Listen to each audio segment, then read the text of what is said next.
The following is for people who are frequently angry at others when it may not be reasonable. If your anger has a valid reason, some of the following may be helpful, but it is also a good idea to try to problem solve the situation. In other words, determine the reason for the anger and whether you can work with the other person to solve the problem. However, many people have problems managing their anger, which can interfere with effective problem solving. Frequently, such people believe they don't have control over their emotions, especially anger.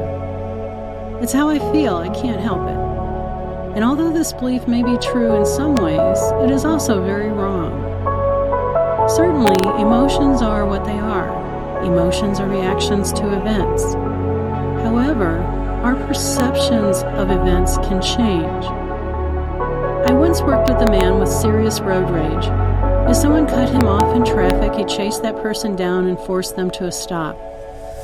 Fortunately, he was not physically aggressive against them, although they didn't know that. However, he did get out of his car and start yelling at the person about their driving behavior. This was in the days before everyone carried cell phones, otherwise he may have gotten arrested for this. I asked him, "What is your purpose?" And he told me he wanted to let people know when they were wrong so they wouldn't do it again. I then asked, "Do you think your method of educating people is effective? Or do you think that maybe people don't even hear what you're saying because they are terrified of this crazy man who chased them down?" He came to recognize that his behavior wasn't any better than theirs, and probably worse, and he wasn't achieving his goal of making the world safer. The point of this example is that he changed his perception of the situation, and as a result was able to change his behavior. Now certainly that doesn't mean he necessarily changed his emotion. Perhaps he still became angry at people, but at least he didn't chase them down.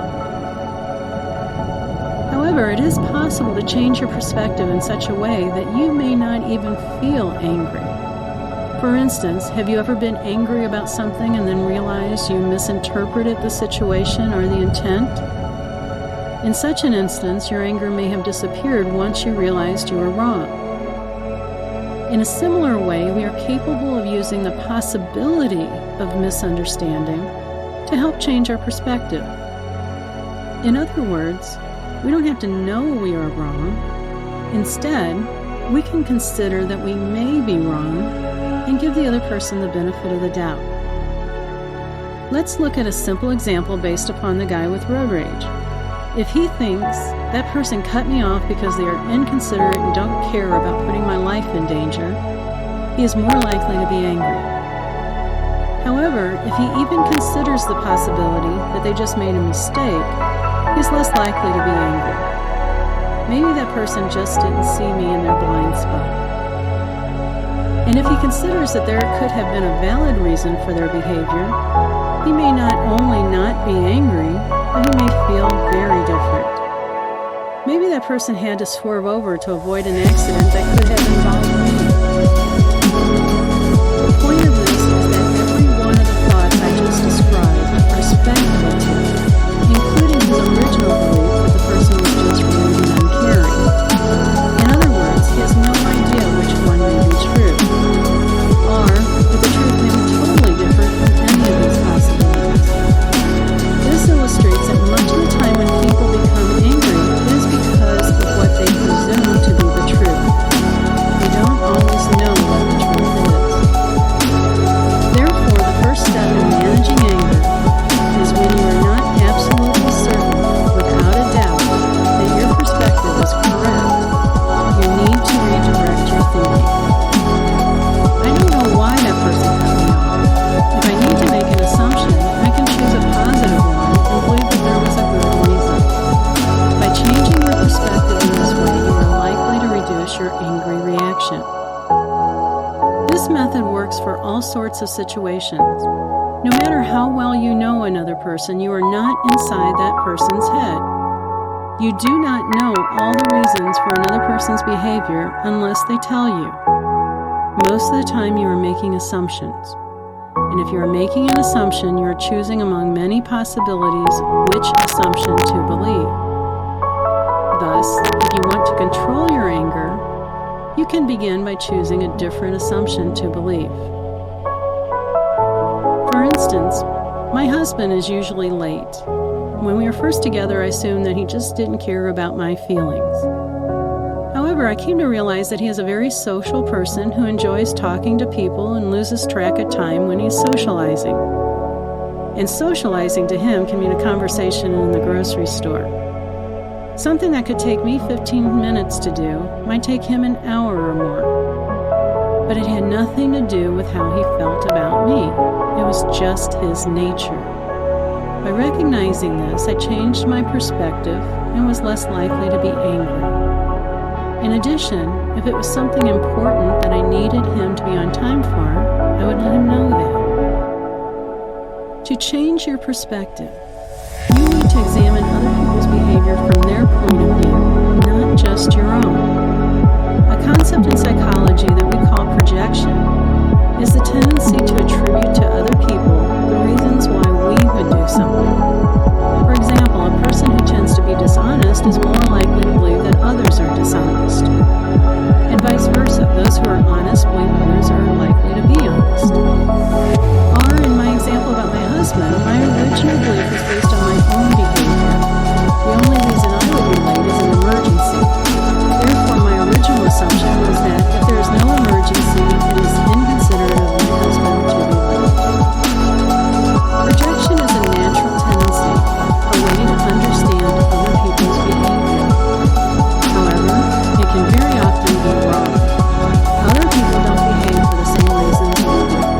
So unless you want to be wrong in your assumptions, you need to look at other people's behavior from their perspective. The same behavior can mean different things to different people. So the first step in managing your anger is asking yourself if there could be other reasons for a person's behavior. Ideally, you may be able to brainstorm some possibilities. But even if you are not able to do that, at least tell yourself, my assumptions may be wrong. There could be other reasons for this behavior. Sometimes this first step is enough to dissipate the anger. However, if it is not, you may need to take other steps. It can be very helpful, for instance, to learn relaxation methods so that you can calm yourself when you are angry. It is very difficult to be fully relaxed and angry at the same time because those two emotional states are opposites. The more you can relax yourself, the more clearly you will be able to examine the situation. Excel at Life has many free audio downloads that you can use to learn relaxation methods. It is best to learn the deep relaxation first so that you will be more effective in applying simple relaxation methods in the moment that you need them, such as breathing methods or muscle relaxation.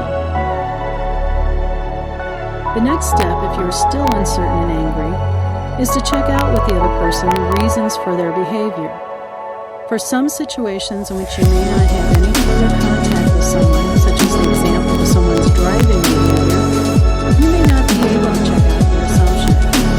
But if it is possible, you may want to ask the person about their reason. For example, my husband was fishing with a fishing novice, and he set up a line in the water, but his friend didn't catch any fish.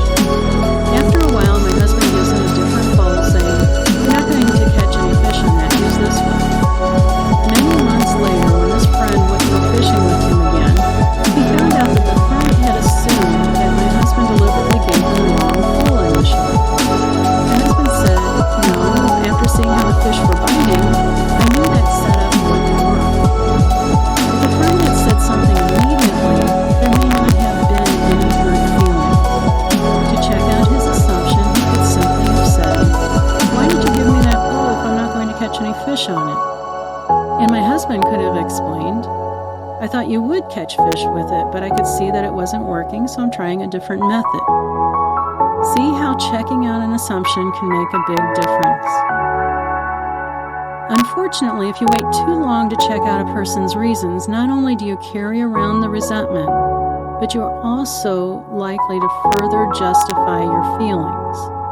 In other words, this person may have examined all of my husband's behavior based on this inaccurate assumption and come to the inaccurate conclusion that my husband wanted to hurt him rather than help him.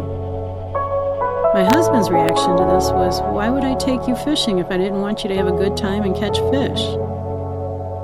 Therefore, check out assumptions and try to do it before you have built up resentment and start interpreting all of the person's behavior accordingly. However, if you are listening to this audio, you have likely already built up resentment about previous situations.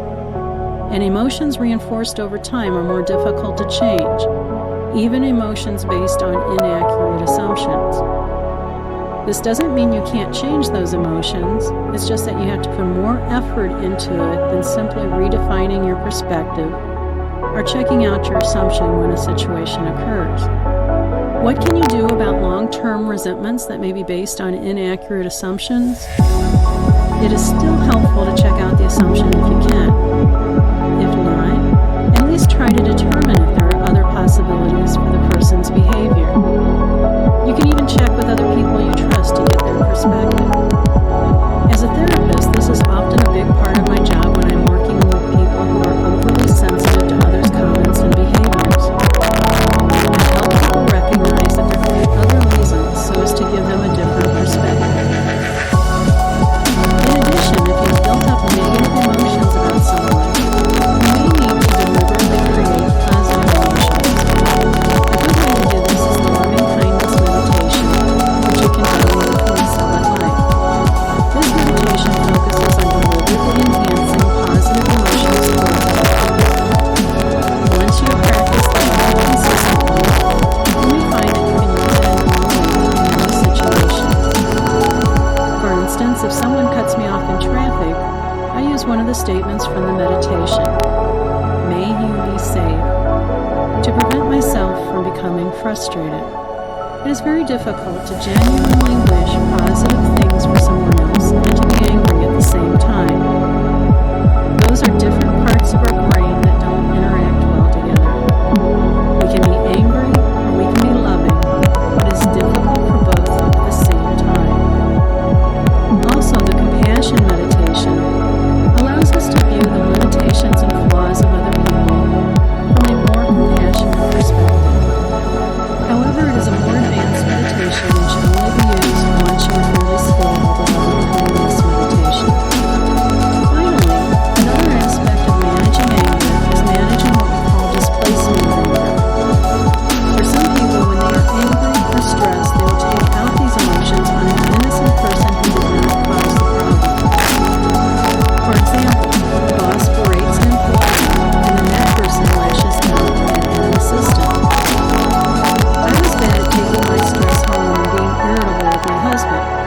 One way I managed this displacement was to stop at my front door and ask myself, am I going to take my stress in with me or leave it out here? I can walk in with a smile on my face or I can be irritable. What is my choice? Simply recognizing displacement and seeing it as a choice can make a big difference in how we act.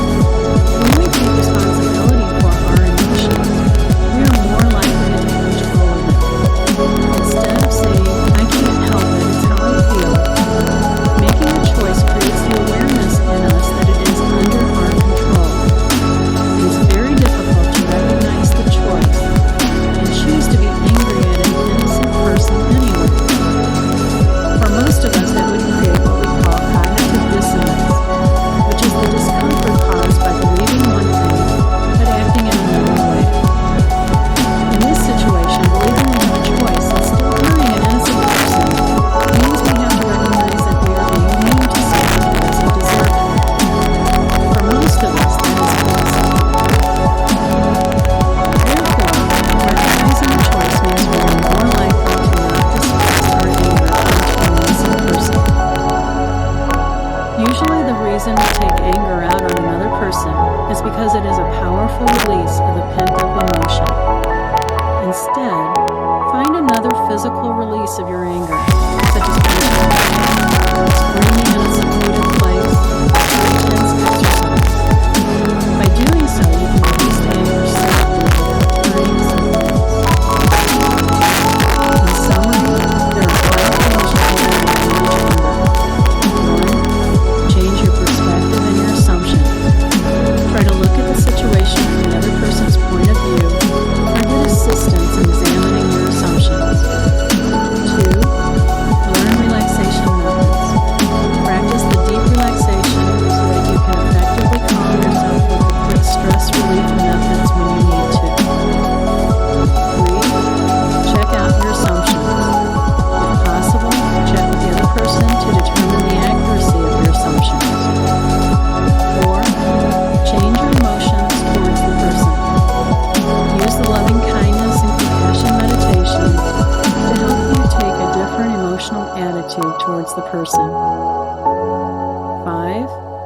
Recognize displacement. Try to be fully aware of when you are taking your anger out on someone who is innocent, and make a choice not to do so.